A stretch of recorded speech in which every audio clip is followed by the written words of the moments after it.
আর লাভের জন্য। আবার কয়জন ঘুমের থেকে উঠা পড়ি, এটাও কিন্তু আমার লাভের জন্যই ছিল। এরকম সর্বক্ষেত্রে যে দোয়াগুলা ছিল, ঘরের থেকে ঢুকার দোয়া, ঘরের থেকে বাহির হওয়ার দোয়া, রাস্তায় চলার দোয়া, কর্মস্থলে বসার দোয়া, এগুলা কিন্তু আমার লাভের জন্য ছিল। কিন্তু কয়জন পড়ি? বাকি মোটা মোটা তো বাদেই দিলাম, ফরজগুলা তো বাদেই দিলাম, ওয়াজিবগুলা তো বাদেই দিলাম, সুন্নতের মুআক্কাদাগুলা তো বাদেই দিলাম।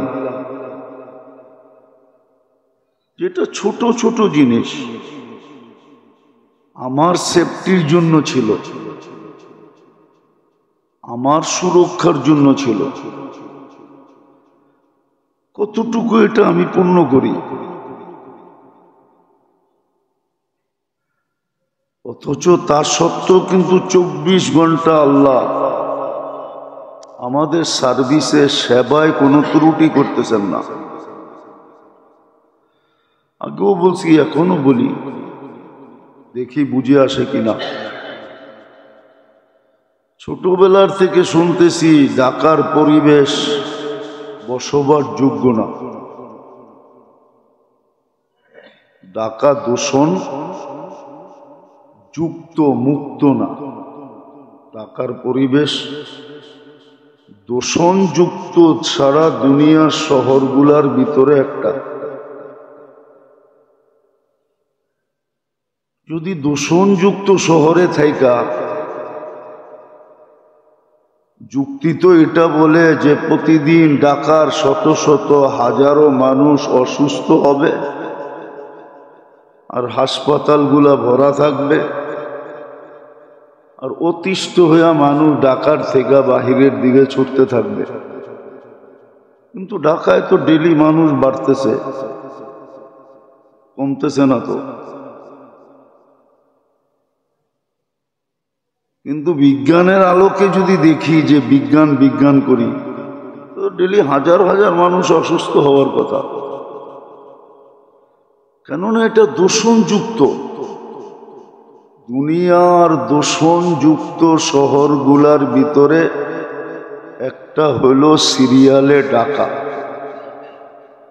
আল্লাহ তো আমাদেরকে সুস্থ রাখতেছেন।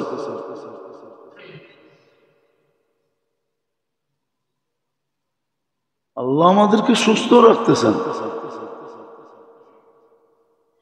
তুলনামূলক দেখলে দেখা যাবে গ্রামগঞ্জ সবকিছুর থেকে ঢাকার মানুষ অনেক সুস্থ। এরকম ঢাকা না, বাংলাদেশের প্রত্যেকটা সিটির অবস্থাই এরকম। জনবহুল যতগুলা সিটি আছে ঢাকাতে, বিশেষ করে বিভাগীয় সিটিগুলা, সব দূষণ আলা, দূষণ মুক্ত একটাও না।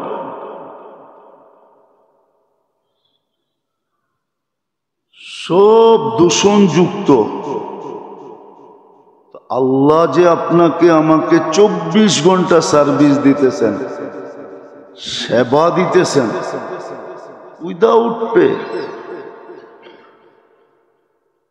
কারো কাছ থেকে কোনো বিনিময় নেন না, বরং করণীয় যা আমাকে দিছিলেন ওটা আল্লাহর জন্য দেন নাই। যে মানুষ করলে আল্লাহ ইত্য বাইরে যাবে না, আল্লাহর সাফ ঘোষণা দিছেন, লা ইয়াজিদ ফি মুলকি শাই, আমার রাজত্বে কিচ্ছু বাড়বে না, চুল পরিমাণও বাড়বে না। আবার এটাও ঘোষণা দিছেন, আমার রাজত্বে চুল পরিমাণও কমবে না, না বাড়বে না কমবে, বিরুদ্ধে চলে গেলেও কমবে না, সব এক মনা হয়ে গেলেও বাড়বে না। আল্লাহ তো আল্লাহ, আল্লাহ তো আল্লাহ, আপনার আমার লাভের জন্য দিছেন। তো যেটা বলতেছিলাম যে মানুষ মানুষের কাছে তো সমীহা, ভক্তি, শ্রদ্ধা, অনুগত্যতা মানুষ মানুষের মাঝে দেখায় বটে, কিন্তু যে আল্লাহ 24 ঘন্টা আমাদেরকে সার্ভিস দিতেছেন, কয়েকদিন আগেও আমি দেখাইছি আপনাদেরকে, ইচ্ছা করলে পুরা শরীরটাকে খুলে দেখানো যায়। যে এই শরীরটা যদি প্রযুক্তির মাধ্যমে চালানো হতো, যেমন হাজারো জিনিস প্রযুক্তি দিয়ে চালানো হয়, প্লেন প্রযুক্তি দিয়ে চলে, শিপ প্রযুক্তি দিয়ে চলে, গাড়ি ঘোড়া প্রযুক্তি দিয়ে গাড়ি প্রযুক্তি দিয়ে চলে, মেশিনারি এটাও প্রযুক্তির অন্তর্ভুক্ত। যদি আমাদের দেহটা প্রযুক্তি দিয়ে চালাইতে হতো, তাহলে আমার তো মনে হয় দুনিয়ার সবচেয়ে বৃহত্তর ফ্যাক্টরি হইতো একটা মানুষের বডিকে চালানোর জন্য। কিন্তু আপনি আর আমি তো দেখতেছি বিনা পয়সায় চলতেছে। প্রযুক্তি এত উন্নত, আগেও বলছি এখনো বোঝানোর জন্য বলতেছি, প্রযুক্তি এত উন্নত, তারপরও ডেলি একবার ডায়ালিসিস করতে পারে না। 7 দিন ডায়ালিসিস ইম্পসিবল। ডাক্তারি শাস্ত্রে 7 দিন ডায়ালিসিস নাই, ঊর্ধ্বে 5 দিন আছে, 5 দিন। সপ্তাহে 3 দিন হইলেই ডাক্তার সতর্কতা সিগন্যাল বাজায় দেয় যে যেই কোনো মুহূর্তে কিছু করতে পারে, কেননা সপ্তাহে 3 দিন ডায়ালিসিস। আর 72 ঘন্টার ভিতরে 12 ঘন্টা লাগে ডায়ালিসিসে। 3, 4, 12, 4 ঘন্টা একবার ডায়ালিসিস। ওই আল্লাহ তো কুদরত দিয়ে আপনাকে ডেলি 36 বার ডায়ালিসিস করে। 36 বার ডায়ালিসিস 24 ঘন্টায়। একবার ডায়ালিসিস করলেই তো কাইত হয়ে যায়, কয়েক ঘন্টা কাইত হয়ে থাকে। কাইত হওয়া বোঝেন? হ্যাঁ, বিছনায় পড়ে থাকে কয়েক ঘন্টা। ডায়ালিসিস তো দেখেন নাই, কোত্থেকে বুঝবেন? 2টা ক্যানোলা লাগে, 2টা। একটা দিয়া রক্ত বাহির হয় আপনার শরীর থেকে, ওটা মেশিনে যায়, মেশিন ডায়ালিসিস করে, আবার ওইটাই আরেকটা দিয়ে আপনার ভিতরে ঢুকায়। যে জানে, যার ডায়ালিসিস হয় ও জানে ডায়ালিসিস কত কষ্ট। উচিত তো ছিল মুখে ফেনা উঠায় ফেলা, মুখে ফেনা উঠায় ফেলানো উচিত ছিল আমাদের, আল্লাহ আল্লাহ করতে করতে। কিন্তু সারা দিনে তো 100 বার আল্লাহ আল্লাহ বলে না।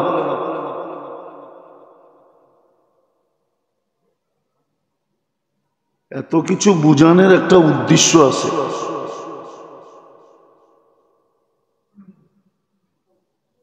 এতগুলা সম্মান দ্বারা সম্মানিত করলেন, কিন্তু আপনি আর আমি কোনো খেয়ালই রাখলাম না, দাড়ি দাঁড়লাম না। আজকে যে মুসলমানের কান্না সারা দুনিয়ায়, আজকে যে মুসলমানের কান্না, আপনি বলবেন সেটা তো ফিলিস্তিনে হইতেছে। মুসলমান তো এক শরীরের মতো। হাদিস তো এটাই বলে, কাজাসাদিন ওয়াহিদ, সারা দুনিয়ার মুসলিম সম্প্রদায় একটা শরীরের মতো। আল্লাহ রসুল এইভাবে বুঝাইছেন।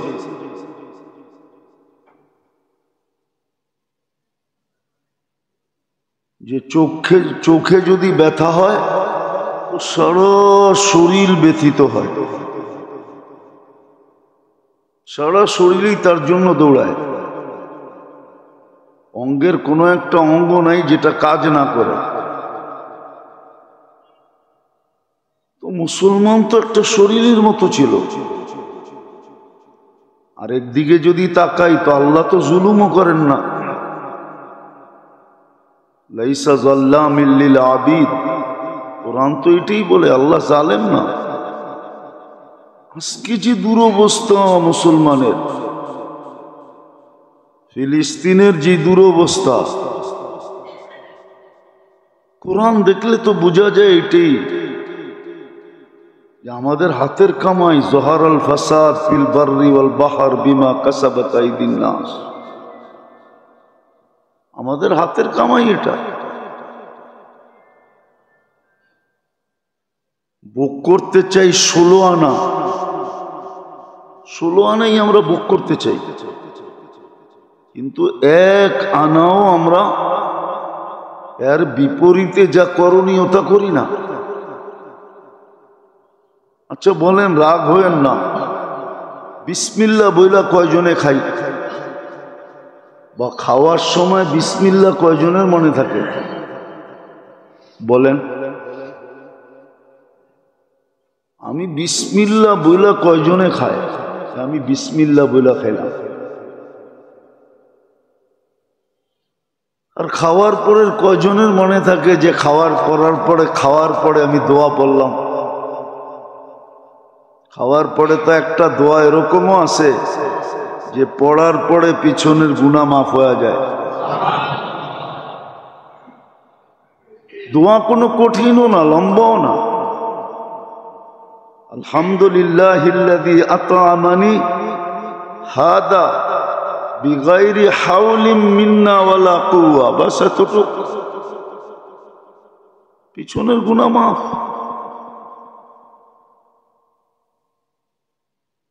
বলেন, জামাইকে জামাই আদর কয়দিন করে? যতদিন, ওই অতদিন করে যতদিন মেয়েটাকে সুখে রাখে, শান্তিতে রাখে, আদরে রাখে, যত্নে রাখে, মায়ায় রাখে, স্নেহেতে রাখে। কি বলেন? যত বেশি আপনি করবেন তত বেশি শ্বশুর বাড়িওয়ালারা জামাই আদর করবে, ঠিক না? কি বলেন? জামাই আদর কতদিন করবে আপনাকে? আচ্ছা বুঝলাম, জামাই আদর করলো না তো কমসে কম তো সম্পর্কটা ঠিক করবে। আদর করে না, এখন সম্পর্ক ঠিক করে আদর নিবে। মুসিবত আসছে, সব আল্লাহর দিকে ফিরবে। মুসলমান তো এখনো আল্লাহর দিকে ফিরতেছে না। সারা দুনিয়ার মুসলমান যে আল্লাহর দিকে ফিরবে এমনও তো না। কয়েকজন দাড়ি টুপিওয়ালাই তো চিৎকার দিতেছে, বাকি দুনিয়া তো চুপ। তাহলে এখনো বলতেছি, মিডিয়ায় কথা চলে যাবে, ডেলি বলি যে এই সমস্যা মুসলমানের সাথে, এটা মিট করতে তো 1 ঘন্টা লাগে। যদি সারা দুনিয়ার মুসলমান কর্ণধাররা এক হয়, 60টা দেশের কর্ণধার যদি এক হইল, আজকে সবাই যদি একমত হইল,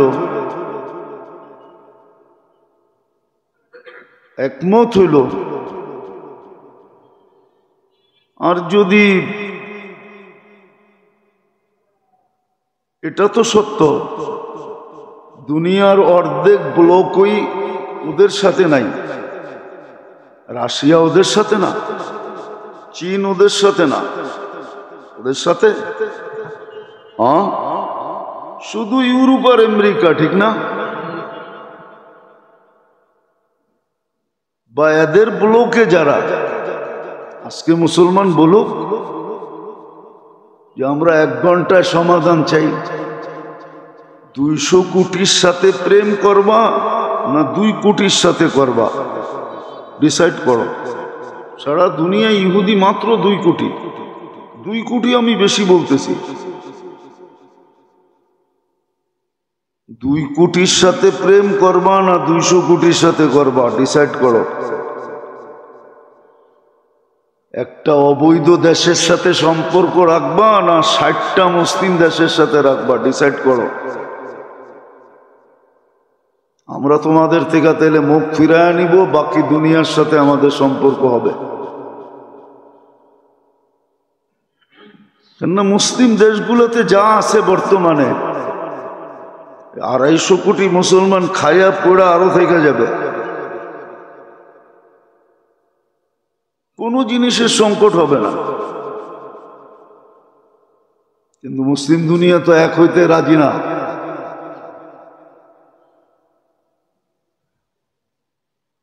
বলুক, 1 ঘন্টায় সিদ্ধান্ত হবে। দেখেন দুনিয়া কি বলে।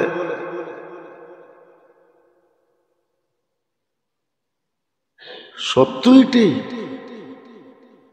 আমি যেটা বুঝাইতে চাইতেছি এটাই সত্য। যদি সারা দুনিয়ার মুসলিম কর্ণধাররা এক হয়, তাহলে 1 ঘন্টার মাসলা না, 1 দিনের মাসলা না।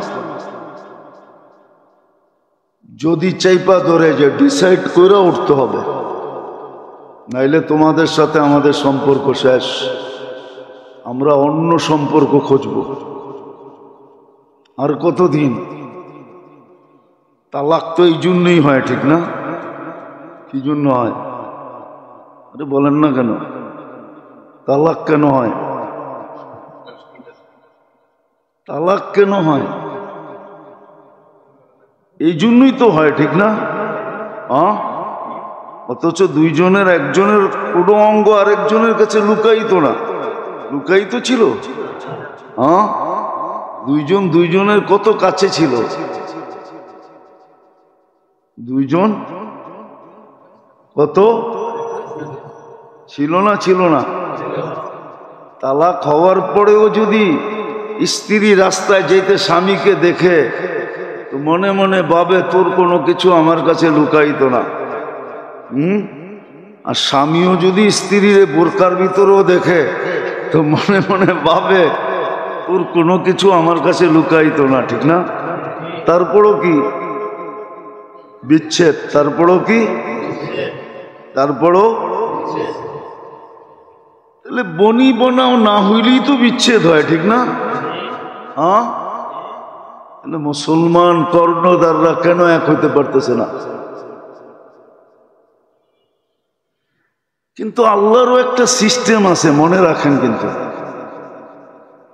বিশেষভাবে মুসলমানের জন্য, কেননা মুসলমানের জন্য মুসলমানের ঘরে নির্বাচিত কিন্তু আল্লাহর পছন্দে। আপনি মুসলমানের ঘরে আসছেন আল্লাহর পছন্দে। একটা কথা মনে রাখেন, মনে উঠলো এই জন্য বলতেছি। আমাদের সমাজ ভাবে কি জানেন? আমাদের শিক্ষিত সমাজ ভাবে যে ওদের রঙে রঙিন হইলে মনে হয় ওরা আমাদেরকে ভালোবাসবে। কসম খোদার, এই ধারণা আপনার 100-এ 100 ভুল। কেননা আমরা দেখি, বিশেষ করে আমি বলতেছি, আমি দুনিয়ার কম ইমিগ্রেশন দেখি না। আপনি আর কয়টা ইমিগ্রেশন দেখছেন? আমি দুনিয়ার 103টা ইমিগ্রেশন দেখছি। আমেরিকান পাসপোর্ট হোল্ডারও দেখছি, ইংল্যান্ডের পাসপোর্ট হোল্ডারও দেখছি, ইউরোপের পাসপোর্ট হোল্ডারও দেখছি, কানাডা অস্ট্রেলিয়ান পাসপোর্ট হোল্ডারও দেখছি। আপনি যত সাইজা যান, আপনার পাসপোর্টটা যখন স্ক্যান করবে তখনই ওর চক্ষুগুলা বড় বড় হবে, বড় বড়। কেননা আপনার পাসপোর্টে লেখা আছে ইউ আর মুসলিম। কেননা ও একটা জিনিস জানে যেটা আপনি জানেন না, আমরা জানি না ওটা। আমাদের এই শিক্ষিত সমাজ জানে না, যারা নিজেদেরকে এডুকেটেড বলে। আমাদের কর্ণধাররা জানে না। আমাদের সমাজের যারা শিক্ষিত, এই সুশীল বলেন আর ফুশীল বলেন, এরা এটা জানে না। আমি একটা উদাহরণ দিলে বুঝে আসবে। অনেক সময় দেখা যায় কয়লা উপর দিয়ে আগুন নাই, বিলকুল ঠান্ডা, হাতে নিলেও মনে হয় ঠান্ডা, কিন্তু কয়লাটা যখন ভাঙে তো দেখা যায় ভিতরে এখনো একটু আগুনের ছোঁয়া রয়ে গেছে, লাল লাল দেখা যায়। ওটাকে যখন বাতাস দেয় তো আবার আগুনের কুণ্ড হয়ে দাঁড়ায়। ওরা জানে আপনি জন্ম নেওয়ার সাথে সাথে আপনার কানের ভিতরে যে আজান আর একামত দিছে, ওটা হলো ওই ভিতরের আগুনের কুণ্ডটা, যেটা উপর দিয়া 100%ও যদি বোঝা যায় যে এটা নিবানো, এখানে আগুন নাই, কিন্তু ও জানে ওই বাংলে ভিতরেরটা বাহির হবে। এটা কখনো মেটানো যাবে না। এই জন্য আপনার পাসপোর্ট দেখলেই প্রমাণ দেবো আপনাকে, লোক আছে আমার কাছে, এখানে প্রমাণ দেবো। ইংল্যান্ডের পাসপোর্ট সাজ ওজের চেয়ে বেশি। আমরা যাই আমরা দেখি তো মুসলমান মেয়েরা কোন সাজে ঢোকে। আরব বলেন অনারব বলেন, ওদের যে পোশাক আশাক, আটা সাটা, আটা সাটা বোঝেন? আটা সাটা বোঝেন কি? দুর্মিয়া আটা সাটা বলে একবারে চিপা চাপা এমন পোশাক, ওদেরকে ফেল করে দিছে। ওরা এই পোশাক পরতে লজ্জা পায়, কিন্তু মুসলমান মেয়েরা লজ্জা পায় না, ওরা ওই পোশাক পরে। কিন্তু যখন পাসপোর্ট পাঞ্চ করে 2-4-5 মিনিট ওকে দেখতে থাকে। কিন্তু কোনো হোয়াইট চামড়াওয়ালা যদি পাসপোর্ট দিল, শুধু পাঞ্চ করলো আর ওর দিকে তাকাবেও না, শুধু এক নজর তাকায় বলবে ইউ আর গো, তুই যা। আমি আপনাদেরকে চিত্র দেখাইতে পারবো না আর মুখে বলতে পারবো না। ওরে 2-4-10 মিনিট দেখতে থাকে, পায়ের থেকে মাথা পর্যন্ত। কেন ওর জানে এটা আমাদের রঙে রঙিন হইলেও কি হবে, আগুনের শেষ বিন্দুটা এর ভিতরে লুকানো আছে, এটা নিবানো যাবে না। কেন এটা প্রথম দিন পুশিং হয়েছে, প্রথম দিন। কোন দিন? যেই দিন জন্ম নিছে ওই দিন পুশিং হয়েছে। এই জন্য আমাদের সমাজের অনেকে ভাবে যে আমরা বুঝি ওদের রঙে রঙিন হইলেই, আমাদের ছেলে পেলেকে বানাইলেই ওরা মনে হয় আমাদেরকে আপন মনে করবেন। নো, আপনি আমাকে বিশ্বাস করাইতে পারবেন না কোনো যুক্তি দিয়া না, মিডিয়া যুক্তি। দ্বিতীয় আরেকটা শুনে রাখেন, আপনি যতই ওদের হয়ে কাজ করেন, আপনার মৌত একদিন ওদের হাতেই হবে। প্রমাণ দিমু 2-4-10টা বড় বড় প্রমাণ দেওয়া যাবে। বলেন মির্জাপুরের মৌত কার হাতে হয়েছিল?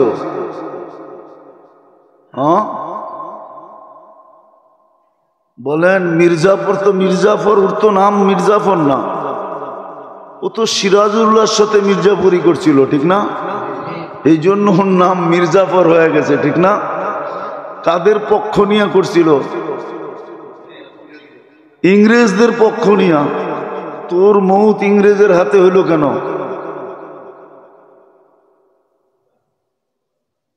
আমরা ছোটবেলা একটা কাহিনী পড়ছিলাম কিতাবে, আমাদের নিচের যখন ছোট ছিলাম তখন পড়ছিলাম। হেকায়াতুল লতিফ একটা কিতাব আছে ফার্সিতে, ওইখানে একটা কাহিনী আছে যে এক সুন্দর মেয়ে যেতেছিল, এক যুবক ছেলে যে ধরছে, আমি তোর প্রেমে পড়ে গেছি, তোরে ছাড়া বাঁচবো না, চাঁদ দিয়া দিবি। ধরা বইছে তো মেয়ে একটা বুদ্ধি আটছে যে তুই আমার এতই প্রেমে পড়লি, জানি দিয়া দিবি। তো একটা যুক্তি দাঁড় করাইছে, শোন আমি আর কি সুন্দর, তুই আমার সৌন্দর্য দেখি তো পাগল হইছস, জানটা দিয়া দিবি। পিছনে কিন্তু আমার বোন আসতেছে, ও আমার চেয়েও অনেক সুন্দর। যখন ওকে এই কথা বলছে ও পিছের দিকে তাকাইছে, তো মেয়ে দৈরা লাগায়া দিছে গালে এক চটকনা, যে তুই যদি আসলেই আমার প্রেমে পড়তি তাহলে আমি যতই বলতাম যে সুন্দরী পরী এই সেই, তাহলে তুই কোনোদিন পিছে তাকাইতি না। বিদায় বুঝা গেল তুই 2 নম্বর। আপনি যতই ওদের হয়ে কাজ করেন, ওরা কাজ নিবে বটে, তারপরে ওরা বলবে তুই গাদ্দার। স্বজাতির সাথে যখন করতে পারছিস তো কোনো না কোনো একদিন তুই আমাদের সাথেও করবি। বিদায় রাখবো না বাঁশ, বাজবে না বাঁশি। কাজ নেওয়ার দরকার ছিল, কাজ নিছি, তোকে সাইজ। বলেন সাদ্দামকে যারা যে দড়ায়া দিছিল ও কোথায় এখন? ও কি কানাডায় বাস করে, না আমেরিকায় বাস করে, না ইংল্যান্ডে বাস করে? বলেন আমাকে, জানেন কিছু? কিছুই তো জানেন না। ওকেও তো ওরা শুট করে দিছে, ওকেও তো মেরে ফেলছে। যে না, আমাদের সমাজ ভাবে কি, আমরা দেখি তো আমেরিকায় যারা বাস করে, যতই ওদের রঙে রঙুক না কেন, ইংল্যান্ডে যারা সিলেটি বাস করে বলুক, নাই তো সিলেটি এখানে আছে, ওদের রঙে যারা রঙিন হয় বলুক, সাদা চামড়া আলারা ওদেরকে কোন চোখে দেখে, কোন চোখে দেখে? আপনি ভাবছেন মন্ত্রী হয়ে গেছে, এমপি হয়ে গেছে, ওটা আইওয়াস সারা দুনিয়াকে দেখানোর জন্য মন্ত্রী বানায় দিছে, এমপি বানায় দিছে। যা দেখেন ওর পাওয়ার কতটুকু আছে। এক হোয়াইটের সামনে ওর কোনো পাওয়ার নেই। হোয়াইটই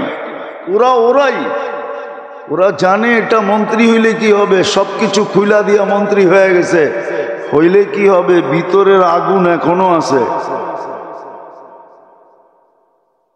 ভিতরের আগুন এখনো আছে। সত্য এটা, আমি আপনাদেরকে সত্য কাহিনী দিতে পারি, সত্য এটা। তো বুঝেইতেছিলাম যে আজকে যে মুসলমানের দুরবস্থা, মুসলমানের যে দুরবস্থা, এটা আল্লাহর ঘোষিত দুরবস্থা। বাংলা একটা কথা বলে, সোজা আঙ্গুলে ঘি না উঠলে বেঁকা আঙ্গুলে উঠাইতে হয়। আল্লাহরও কথা এটি। সদিচ্ছায় আমি তোমাদেরকে মানুষ বানাইছি, মুসলমানের ঘরে জন্ম দিছি। তোমাদের ভাগ্য খোলার জন্য আমি আমার বন্ধু দিছি।